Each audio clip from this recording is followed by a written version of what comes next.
Mungkin yang sering dilupakan orang itu bahwa sebetulnya wisata itu kan sebetulnya experience ya, dan experience itu kadang-kadang simply dibangun melalui storytelling. Desa bicara. Desa bicara. Desa bicara. Desa bicara. Hai kawan-kawan, kembali lagi di channel YouTube Desa Bicara. Kali ini kami dari Desa Bicara berkesempatan berdiskusi dengan Bang Iben.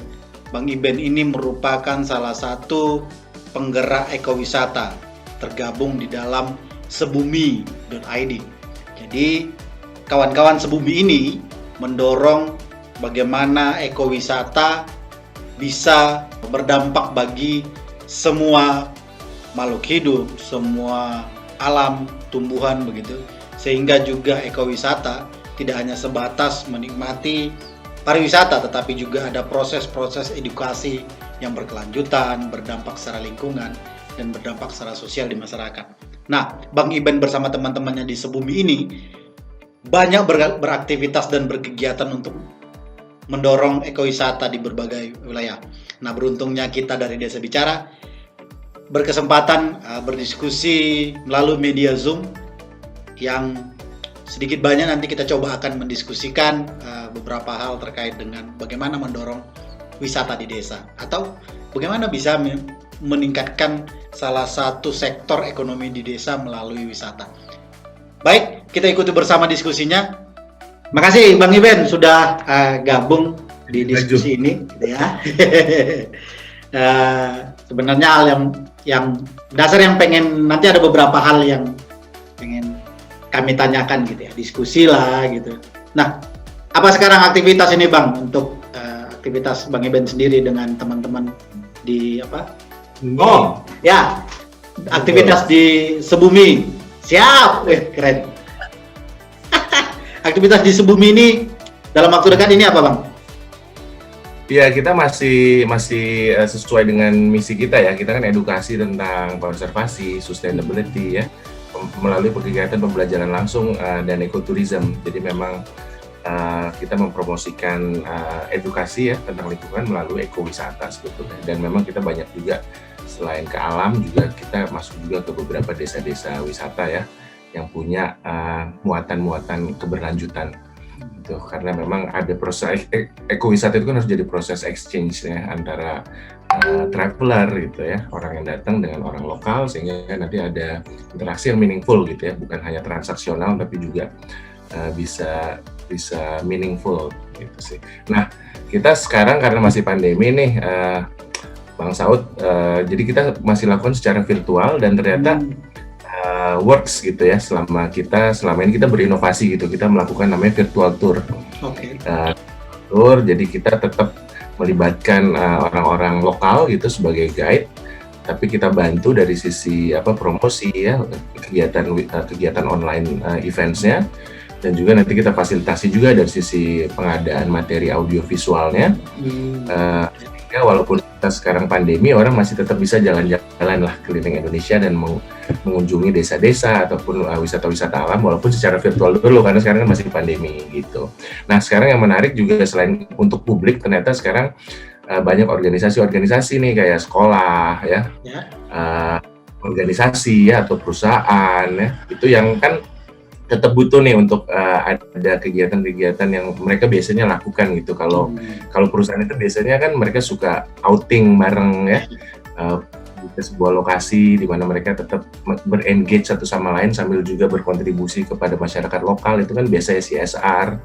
Termasuk juga sekolah-sekolah gitu, mereka punya kegiatan-kegiatan untuk pengembangan kapasitas student sambil juga community engagement, ya itu juga mereka lakukan. Dan sekarang kebetulan kita juga akan melakukan beberapa kegiatan itu tapi secara online gitu. Jadi kita beberapa sekolah nih untuk mengunjungi desa-desa secara online. Wah, keren. Nah, ini Bang Iben, tadi bicara ekowisata ini kan cukup menarik nih. Ada beberapa, saya nggak tahu apakah ekowisata ini juga bisa berhubungan dengan desa dalam mendorong misalkan kesadaran soal lingkungan dan keberlanjutan, tapi juga punya kebermanfaatan dalam hal ekonomi maupun sosial di masyarakat desa. Nah, berbagi pengalaman aja sih Bang. Kalau desa-desa kita di Indonesia ini kan banyak tipe dan ininya, ada yang desa pegunungan gitu ya, atau pantai, mungkin daratan, atau memang desanya nggak punya kekayaan alam gitu.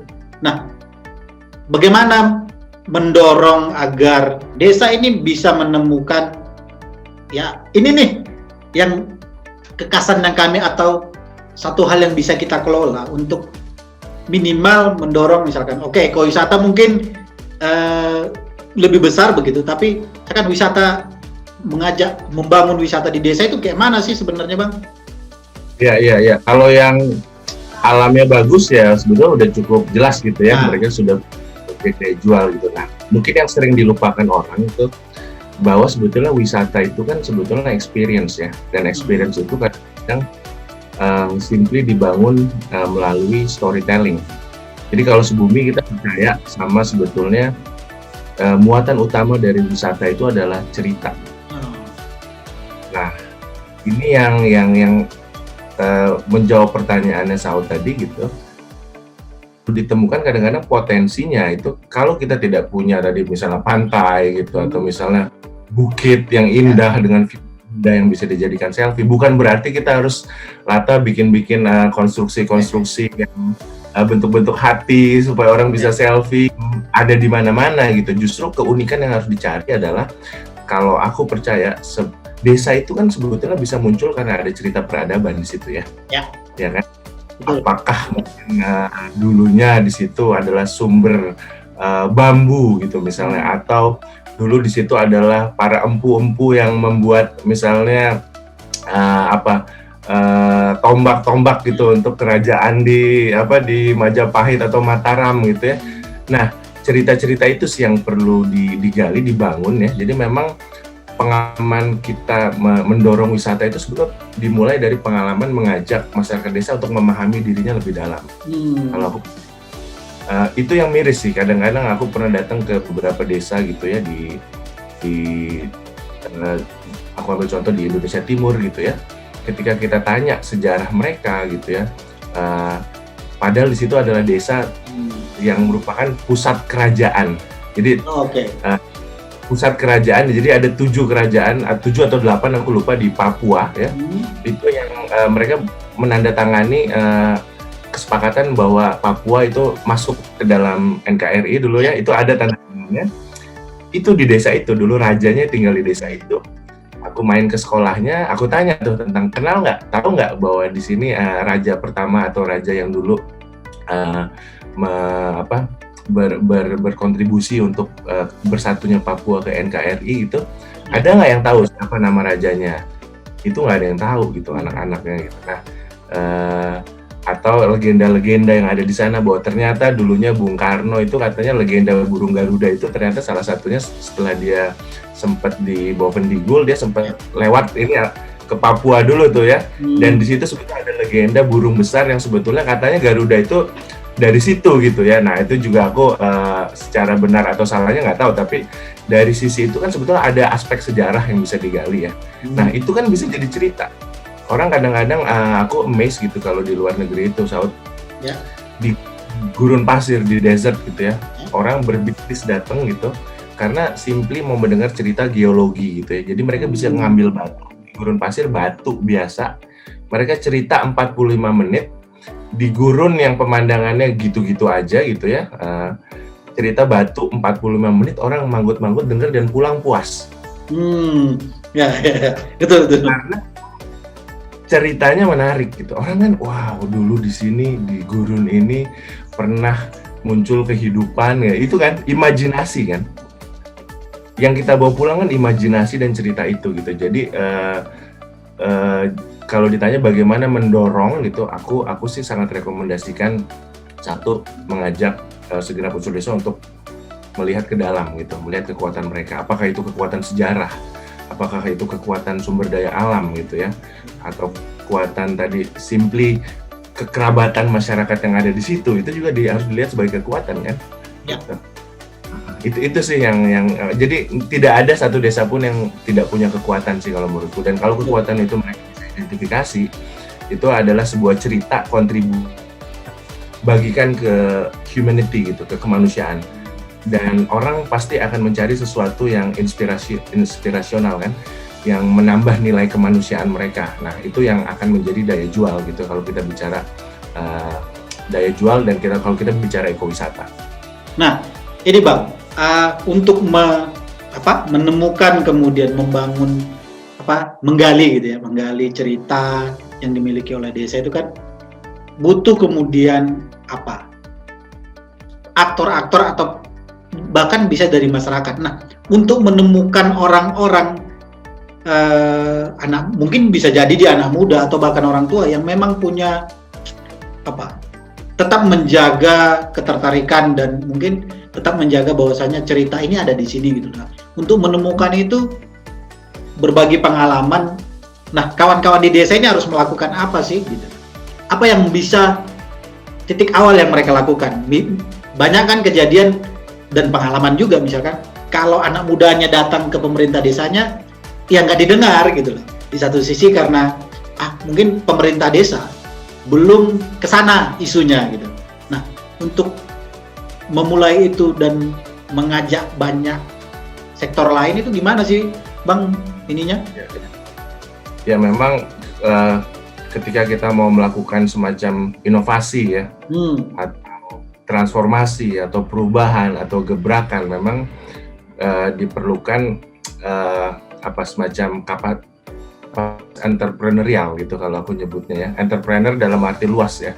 Entrepreneur itu kan kalau kita bicara memulai sesuatu dari tidak ada menjadi ada gitu, dan dia membangun alliance ya, membangun aliansi gitu. Jadi memang sangat beruntung kalau kita bisa identifikasi gitu ya. Nah, kalau bahasa konsultannya atau bahasa NGO-nya local champions gitu ya. Tapi yang dari local champions yang kemudian dia bisa melakukan aliansi itu, tapi ya I think nggak mungkin juga hanya satu orang gitu ya. Jadi memang bagaimana kemudian menularkan itu menjadi sebentuk kekuatan kelompok, tapi juga harus dengan kemampuan kapasitas yang istilahnya, kita kan Indonesia ini kan negeri yang katanya diverse dan inklusif gitu ya. Nah, itu yang seringkali kita lupa gitu, kayak tadi orang muda menganggap orang tua udah lewat masanya gitu ya. Orang tua menganggap orang muda nggak tahu apa-apa gitu ya. Pemerintah desa menganggap masyarakat ini bukan konstituen yang harus saya dengarkan gitu kan. Mungkin masyarakat sendiri udah punya label kalau pemerintah desa gitu, susah lah diajak ngomong. Nah, makanya memang itu tidak mudah gitu ya. Tapi memang perlu dibangun tuh active citizenship gitu ya, kemampuan untuk kita bisa ada visi dan misi bersama gitu. Dan mungkin makanya diperlukan juga kadang-kadang kita membuka pikiran kita gitu ya. Makanya kalau di training yang kita sama-sama lakukan kan, makanya sampai ada kunjungan gitu, benchmarking ke tempat-tempat lain sebetulnya kan untuk membuka ruang dialog gitu.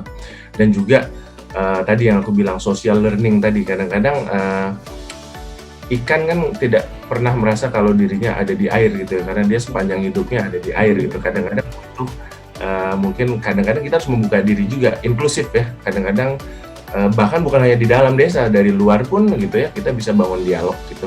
Mungkin dengan orang-orang yang punya kepedulian yang sama, banyak kok yang ingin menolong gitu, walaupun tidak semua juga ya. Ada yang mungkin ingin melihat itu sebagai peluang gitu, yang ingin dieksploit gitu, tapi juga tidak semuanya seperti itu kan. Menemukan partner-partner strategis gitu ya dari luar itu juga penting gitu, karena kadang-kadang tadi kita nggak bisa melihat juga karena kita berada di dalamnya gitu ya, sehingga dibutuhkan juga pandangan-pandangan, dialog gitu, seperti yang kita lakukan sekarang nih Bang Saud gitu ya. Aku juga belajar banyak loh dengan diskusi kayak gini.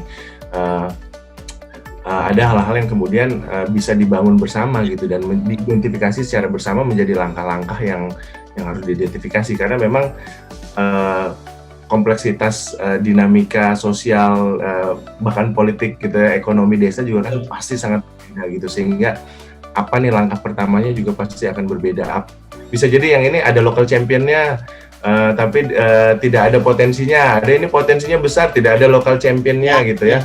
Belum lagi